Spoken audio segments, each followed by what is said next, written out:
gold kung tawagin dahil sa angkin nitong yaman sa ginto.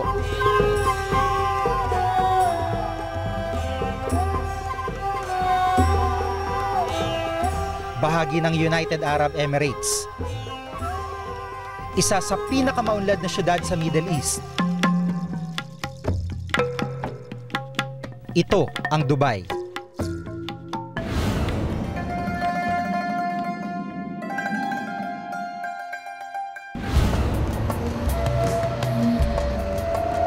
Parang magnet na may tuturing ang Dubai kung paghatak sa mga Pilipino pag-uusapan.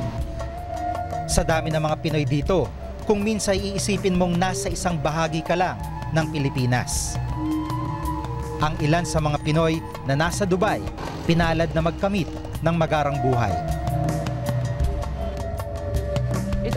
Tulad ni Mila Divino, mayordoma ng may-ari ng Burj Al Arab, ang nag-iisang 7-star hotel sa mundo.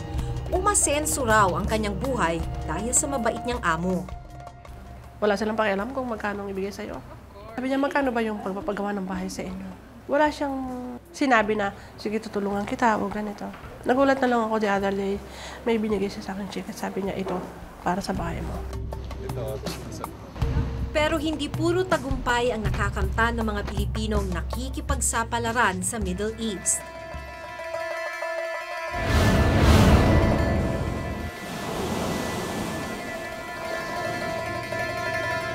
Noong nakaraang linggo lang, iniulat ng Reporter's Notebook ang kalunos-lunos na sitwasyon ng mga kababayan natin sa Kish Island sa Iran.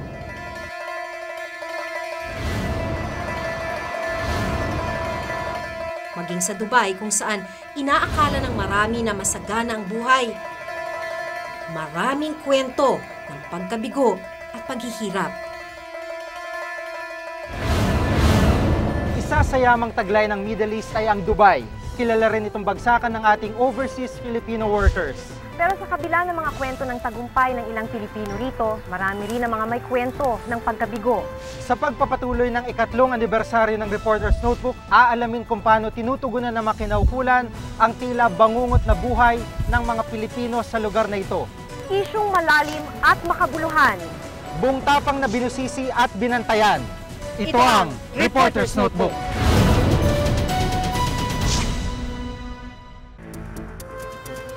Ilan dito sa bawat kama? Dalawa. Ito, dalawa. Mag-asawa yan. Dalawa dito, dalawa dito. Tapos, ito, isa. Kasi ito, bakante. Pang-wall, pang-siyam. Kasi huwag kung makikita mo, parang bundok na yung taas ng lupa na bumagsak dun sa barangay. Titingnan lang natin kung humane ang paraan ng pagkatay ng mga hayop.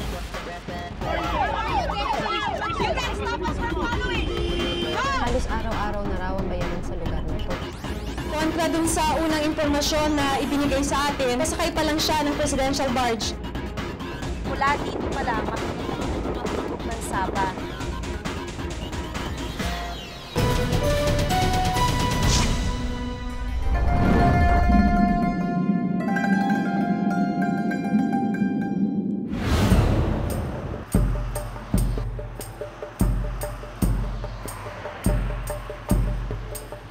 Sa Dubai, kabiguan ng kwento ng ilan nating mga kababayan. Sa taya ng Philippine Consulate, 500 hanggang 700 Pinoy ang dumarating sa Dubai gamit ang visit visa kada araw. Sa loob ng 60 araw na ibinibigay para mamalagi rito, swertihan ang paghahanap ng trabaho. 70% naman daw ay nakakapagtrabaho, pero kalimitan underemployed o di angkop ang sweldo sa trabaho. Kung pupuntahan natin, Philippine Overseas Labor Office dito sa Dubai. Dito daw nagpupunta yung mga kababayan natin. Basta may problema sila na may kaugnayan sa kanilang mga trabaho. Gandang umaga po. Ito ang una mong makikita sa gilid ng inuupahang villa na nagsisilbing opisina ng Polo. Mga tumakas na domestic helper. Yung, Mac, narito ako sa OWA. Magandang hapon po. Okay. O yun naman pala, dito na tayo kumain. Nagdenegosyo na kayo. May nakukuha naman na na kita para makatulong. Meron naman po. Saka po pag hindi po naubos yan, pinapakain din po sa takas. Noong araw na nagpunta kami, may 70 Pinay na pansamantalang nakatira roon. Sa labas ng kwarto namin sila nakausap dahil di kami pinayagang makapasok sa kanilang tinutulugan. Sa unang tingin, parang wala silang problema. Palatawa kasi sila. Pero kapag tinanong ang kanilang mga naranasan sa kamay ng mga abusadong amo, agad tutulo ang kanilang mga luha. Hihingi na lang po ako ng tulong kahit hindi na nila ibibigay yung sahod ko. Basta ticket na lang i-provide nila, uuwi na lang po ako ng Pilipinas kaysa sa magtitiis po ako na wala akong natatanggap every month. Dumalo kami dito para humingi ng tulong kung ano magagawa nila laban sa amo namin na bakit ganito ang ginawa nila sa amin. Kung ganito kasi ang kaso, di pa pwedeng umuwi kahit pa may kasalukuyang ipinapatupad na amnesty hanggang Setyembre. Habang may amnesty, malaya sanang makapag-aayos ng papeles o makauwi ang mga illegal na Pinoy nang walang penalty.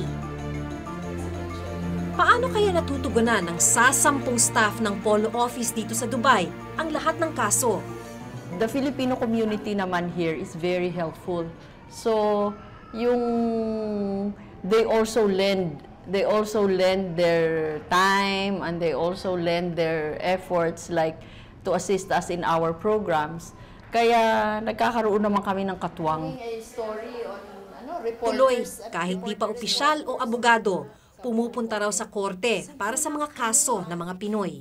They are usually trilingual. They speak Arabic, English, and Tagalog. Basta nakakaano lang, they provide interpretation service dun sa Ministry of Labor or dun sa Immigration, okay na yun.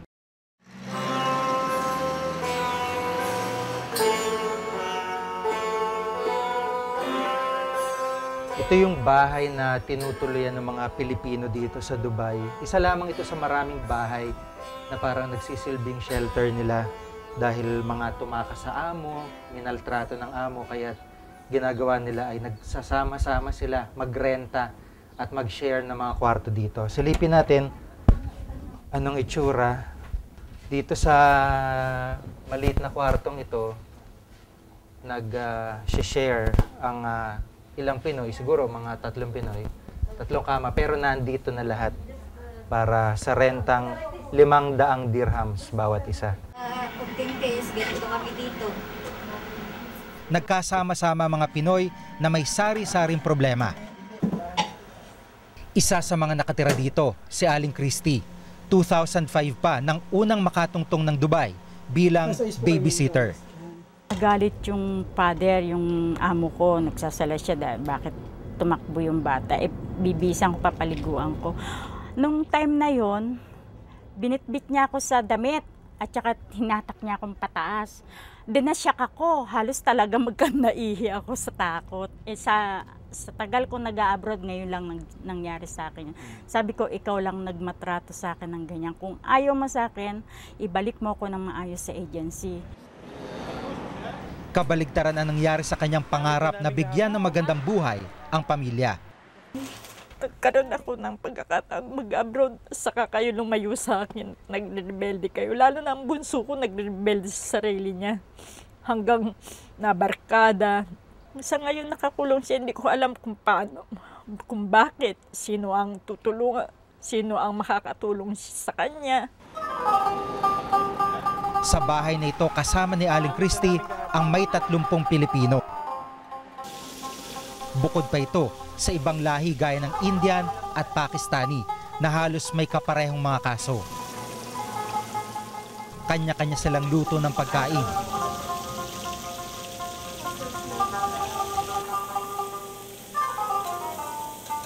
At kanya-kanyang diskarte rin sa paglalaba. Bali, 8 kami lahat. 8 kayo dito? 8. Ay, ito lang. Ano sila? 5. 5 lahat. Sa kabila kami, 3. Ilan dito sa bawat kama? 2. Ito, 2. Mag-asawa yung mga yan. 2 dito, 2 dito. Tapos, ito, isa. Kasi ito, bakante. Pang siyam. Kung pasukan to, pang siyam. Isang kwarto lang talaga to, partition lang. Kasama din sa kwarto nila Michelle, sina Remy at Gemma. Para sa kanila, mas mabuti na makipagsapalaran kesa manatili sa Pilipinas. Gobyerno lang natin is maganda, wala siguro kami rito. Doon kami sa Pinas, hindi kami naghihirap ng ganito rito.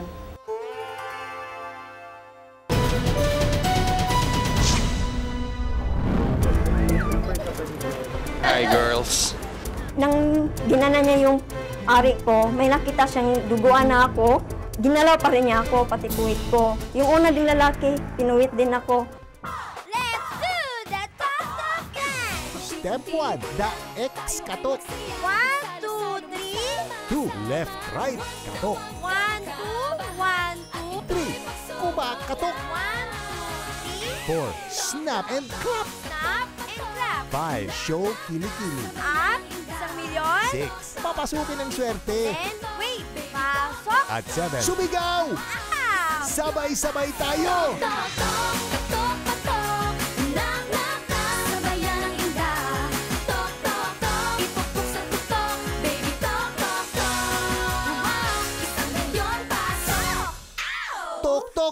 Tuwing linggo, bingo ng gabi.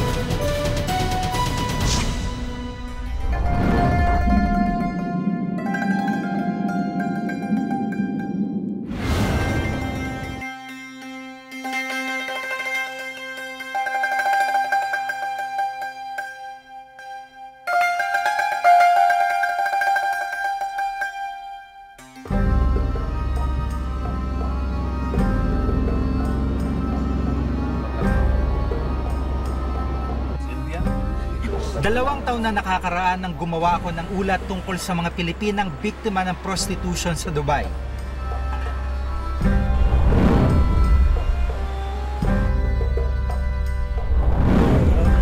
Maging sa istriktong bansang ito, propesyon pa rin ng ilan ang pagbebenta ng laman. Hi girls. Sa aking pagbabalik sa Dubai, nakakalungkot isiping nangyayari pa rin ito. How much? 2 lady. 2 lady. Maybe how much? 500 to guide. Si Weng, biktima ng human trafficking. Kapwa Pilipino ang nag-recruit sa kanya sa Dubai. From Philippines, nirecruit kami. Sabi, waitress ang magiging work namin dito. 40,000 pesos daw yung sweldo. Pero imbis na sa isang hotel o restaurant, sa isang kasa siya dinala kung saan prostitusyon ang naging trabaho niya. First time ko din kasi nag-abroad. Pagdating namin dito, nilak na kaagad kami sa room. Kinuha yung passport namin, yung ticket, everything. Tapos tsaka sa amin, nagkaroon ng briefing na sinabi niya kung ano talaga yung magiging work namin. Which is, may mga iano silang customer na lalabas kami, ganon. Matapos tumakas sa kasa, ligtas na si Weng mula sa mapang-abusong sitwasyon. Pero ilang Pilipina pa kaya ang mabibiktima ng ganitong sistema?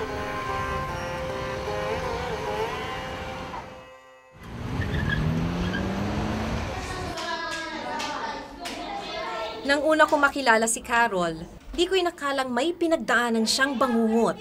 Sa lahat kasi ng nakilala kong takas sa amo, siya ang pinakamasayahin. Pero may malagim siyang naging karanasan. May bigla-bigla na lang dumating na sasakyan na kulay itim. Dinampot po ako, pinilit po ako na ipasok po doon sa loob ng sasakyan. Dinala po ako sa malayong-malayo, tapos yun, disyerto. Sa loob daw siya ng sasakyan ginahasa. Kala niya tapos na pero may dumating na isa pang lalaki. Sinuntok po niya ako dito. Sinuntok po niya ako, tapos nang pinahiga na naman niya ako ulit po sa loob po ng sasakyan. Pagkatapos noon, hinubaran na naman niya ako lang ulit ng pajama at saka underwear. Nang ginana niya yung ari ko, may nakita siyang duguan na ako. Ginalaw pa rin niya ako, pati puwit ko. Yung una ding lalaki, pinuwit din ako. Hiningi niya sa amo niyang dalhin siya sa pulis para makapagsumbong. Pero pagdating sa police station, siya pa daw ang kinulong. Gusto ko na pong umuwi kasi namimiss ko na po mama ko, papa ko, mga kapatid ko. Tapos matagal na ako dito, hindi pa nila ako pinapauwi. Gusto ko nang umuwi. Di maintindihan ni Carol kung bakit wala raw bumisita sa kanyang taga-Philippine Consulate habang nasa loob ng kulungan. Dito naman sa Philippine Consulate, pumupunta yung mga kababayan nating may problema dahil illegal o kaya pumasok dahil visit visa. Sa Philippine Consulate, may makapal na folder ng mga biktima ng sex trafficking. Ang isang serious na problema po natin dito na nakikita itong mga sex trafficking. Kung saan po ang mga Pilipinang kabataan po sa Pilipinas ay pinapangakuan na may maganda daw trabaho sa Dubai. Pero pagdating pala po dito sa Dubai, gagawin silang prostitution. Sabi ng Philippine Consulate, karamihan sa naiengkwentro nilang bugaw ay mga Pinoy din, tulad nga ng sa kaso ni Loy. Gusto man nilang kasuhan, wala naman daw sa mga biktimang handang kasuhan ang mga salarin. Ang problema po, parang naging cycle lang po kasi ang nakikita po namin ang root cause ng problema is sa Philippines, hindi po dito sa Dubai. Kami po ay tagasalo lang po ng problema ang nangyayari sa Philippines. Doon po nagsisimula. Bukod sa pang-aabusong sexual, marami pang problemang inilalapit ang mga Pilipino sa Philippine Consulate. Noong 2004 lang itinatag ang Philippine Consular Office sa Dubai. Kahit sobrang init sa temperaturang higit 40 degrees, may mga tao pa rin sa labas ng Philippine Consulate, mga nag-aayos ng papeles o humihingi ng tulong. May baby rin po ako.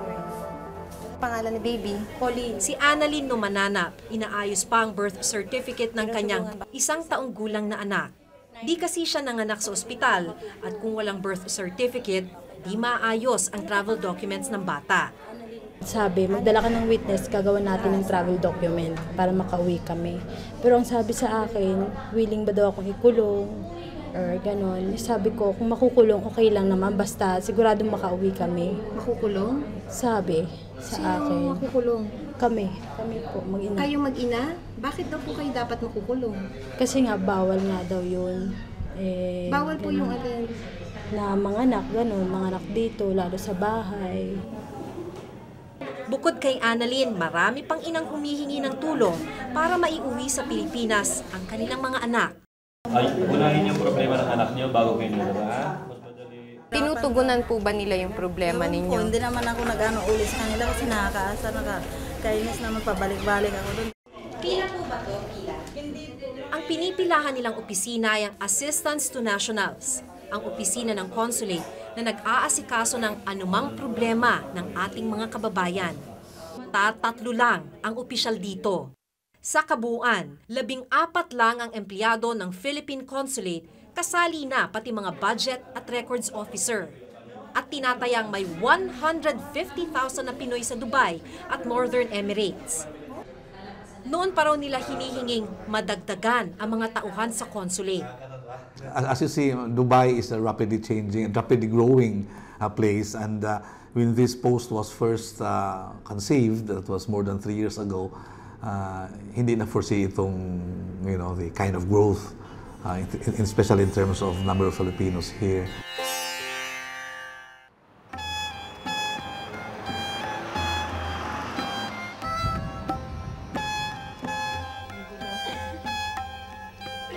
Sinelda para mabayaran ng placement fee na umaabot na mahigit 80,000 piso. Nabaon sa utang ang kanyang pamilya. Ang ganda ng pangako sa amin sa agency. Sabi sa amin, pupunta kami dito, may trabaho kami sa Dubai.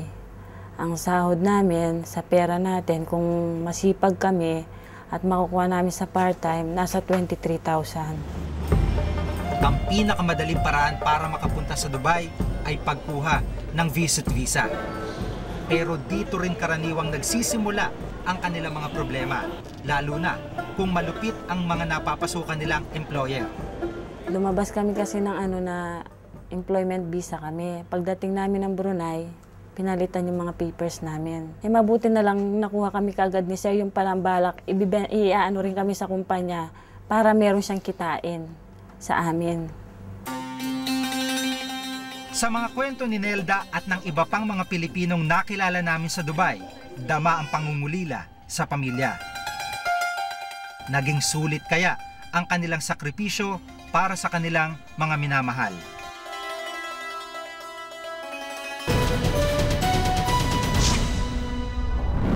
This is from Dubai, sabi niya, about your daughter, Joanna. O, kumusta ang anak ko? O, kumusta ang si Joanna?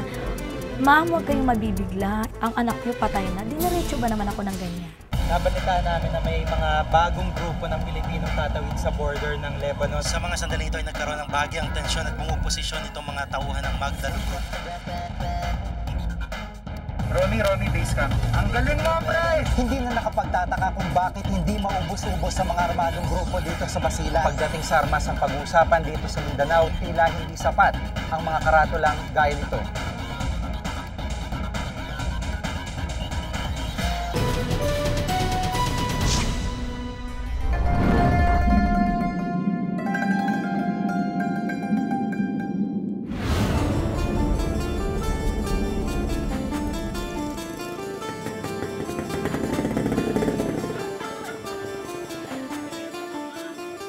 Asawa ko, humingi ako ng malaking sorry sa iyo dahil sa katigasan ng ulo ko. Kahit na pinigilan mo ako mag-abroad, nagpatuloy pa rin ako. Eto na pala ako. Gusto ko lamang sabihin sa iyo. Ito ang mensahe ni Nelda Kaamik sa kanyang pamilya. Isa siya sa mga Pilipinang nakilala ko sa Dubai. Sisikapin kong makahanap ng trabaho rito at pag hindi swertihin, uuwi na lang ako nang makasama ko kayo. Sa kanyang mensahe, dama ang malaking pagsisisi ni Nelda sa pag-alis. Isinangla niya ang kanyang bahay para lang mabayaran ng ticket at placement fee papuntang Dubai. Pero baliwala na raw ito sa kanyang asawang si Ricardo na ang tanging hiling ay umuwi na siya. Matagal ko na siyang pinatawad sa lahat na ginawa niya rin sa amin, sa mga pamilya ko. Lahat naman pamilya ko pinatawad na siya. Talagang ganyan lang yan eh. Swerte niya doon.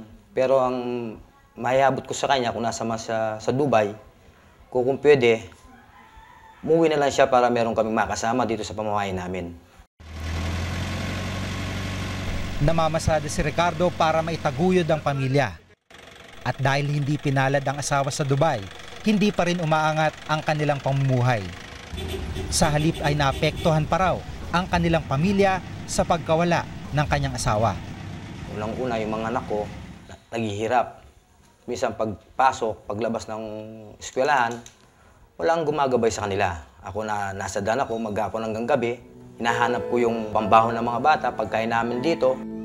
Mahirap pong walang nanay. Sana po umuwi na siya kasi miss na namin po siya. Buhay pamilya rin ang naapektuhan sa pag-alis ni Aling Christy, isa pang kababayang nakilala ko sa Dubai. Pinuntahan ng Reporter's Notebook ang kanyang anak na si Ariel sa Abukay, Bataan.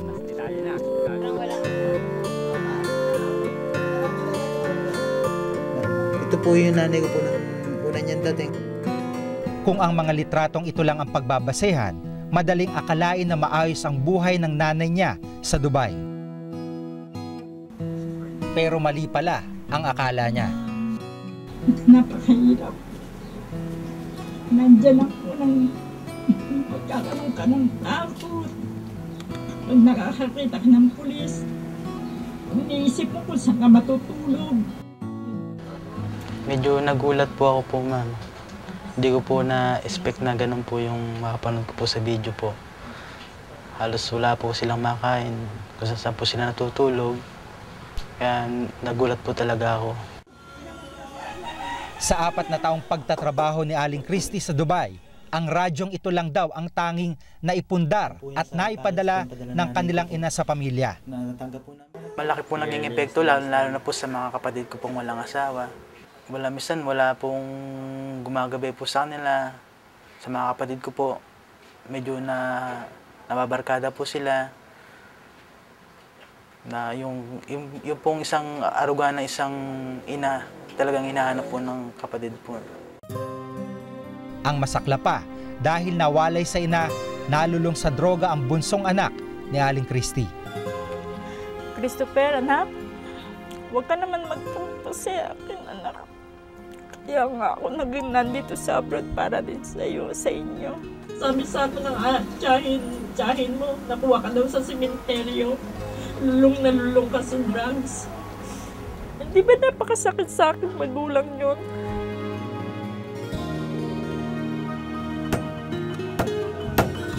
Sa ngayon, pagtitinda lang ng walis ang pinangbubuhay ni Ariel sa kanyang pamilya. Madalas, talo pa raw siya sa pamasahe. Kaya kahit gaano pa man daw kalagim ang sinapit ng ina sa pagtatrabaho sa abroad at ang pagkakawatak-watak nilang mag-anak dahil dito, handa pa rin si Ariel na isugal ang lahat para subukan ang kapalaran sa ibang bayan. Ikaw naman, Ariel, ang masasabi ko lang sa'yo, kung may offer sa'yo mag-abroad ka, anak. Dito sa Pilipinas po kasi ang hirap po talaga ng buhay po natin. Unang-una, wala pong trabaho. Kaya wala po akong magawa kundi yung po yung mag-abroad na lang po yung pinakaano ko po, ma'am. Maraming Pilipino ang mas pinipiling makipagsapalaran sa ibang bansa. Sinusuong ang hirap at kung minsay pati peligro ng panginibang bayan. Gaya na lang ng panganay ni Leticia Tatoy na si Joanna. Halos isang kahig, isang tukaraw ang buhay sa Maynila. Kaya iniwan nito noong Oktubre ng taong 2006 ang trabaho bilang cashier, kapalit ng mas malaking sweldo sa Dubai bilang domestic helper.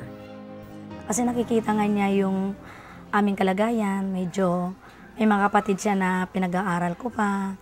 Tapos siya naman may baby rin siya. Ang sabi niya sa akin, Mama, para bang naaawa naman ako sa iyo. Pero ilang araw pa lang daw pagdating ni Joanna sa Dubai, agad itong nagbalita sa kanila. Ang sabi niya sa akin, pangatlong araw yon. Sabi niya, hello ma, kumusta ka na? Nandito na kami sa Dubai. Okay naman ako, huwag kang mag-aalala. Kaya lang ma, merong konting problema. Sabi niya ganun sa akin. Isa lang ang masasabi ko ma, uling kahilingan ko lang sa iyo, alagaan mo si Ayu para sa akin. Tila isa itong senyales ng inaasahan nilang magandang kapalaran. Trahedya pala ang kahihinatnan. This is from Dubai, sabi niya. About your daughter, Joanna. O, kumusta ang anak ko? O, kumusta ang si Joanna? Ma'am, huwag kayong mabibigla. Ito ba talaga ang mama ni Joanna? Ako nga. Ang anak niyo patay na. Diniretso ba naman ako ng ganyan? Di nag-hysterical kaagad ako. Natulala ako. Kung paano namatay si Joanna, hanggang ngayon nananatiling misteryo sa kanilang pamilya. Nagpagkwento pa yung secretary. Ang sabi niya, kumakain lang naman kami, ma'am. Kumakain lang kami, masaya pa nga siya. Parang bigla lang siyang nasinok. Sabi niya kanon sa akin. Parang bigla lang siyang nasinok. Tapos, yun na, sinugod na namin sa ospital. Pero ako nakikipagtalo talaga ako sa doktor. Dahil, buo sa loob ko. Hindi ganun ang nangyari. Ayon sa migrante, kulang na kulang ang pagtugon ng gobyerno sa mga ganitong kaso. Mga OFW na umaalis lula ng eroplano pero umuuwing kargamento. Kung hindi pa sa pressure ng migrante at pagpursige mismo ng pamilya na maiuwi at hanapan ng paraan na malinawan din sila ano ba talagang nangyari kay Joanna. Kung kami ang magsasalita, may kriminal na pagpababaya yung gobyerno natin. Yung mga umaalis na naka-visit visa or tourist visa na pumupunta sa ibang bansa upang magtrabaho, na pagdating doon, hindi naman nakukuha yung trabahong gusto nila o yung sweldong kanilang pinirmahan. So, pagdating doon at wala kang legal na kontrata na dumaan sa POEA, wala kaming paraan upang ipaglaban yung kanyang karapatan na dapat ito yung kanyang tatanggapin, na ito dapat ang terms and conditions of employment ng kanyang kontrata. Sa kasalukuyan, halos 10 bilyong piso na ang nakokolekta ng OWA mula sa ating mga OFW. Pero mga miyembro lang ang maaaring makinabang dito. Doon sa $25 na nakukolekta namin, no? Kami ay iniipon namin yan, tinitipid namin yung aming gastusin over the last 3 years. Upang sa ganun, meron tayong capital fund na inaalagaan na pang-react kung nagkaroon ng major events worldwide. Katulad na nangyari sa Lebanon. Noong 1990, yun nangyari sa First Gulf War. Lahat ang tumustos ng pag-evacuate na ating mga kababayan.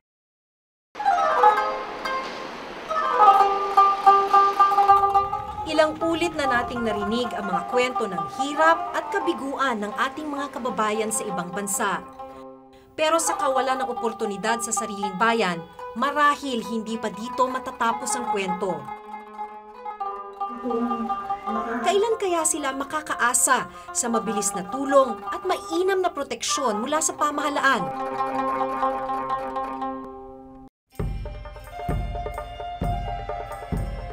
Nag-uulat mula sa Dubai, ako si Jig Manikad.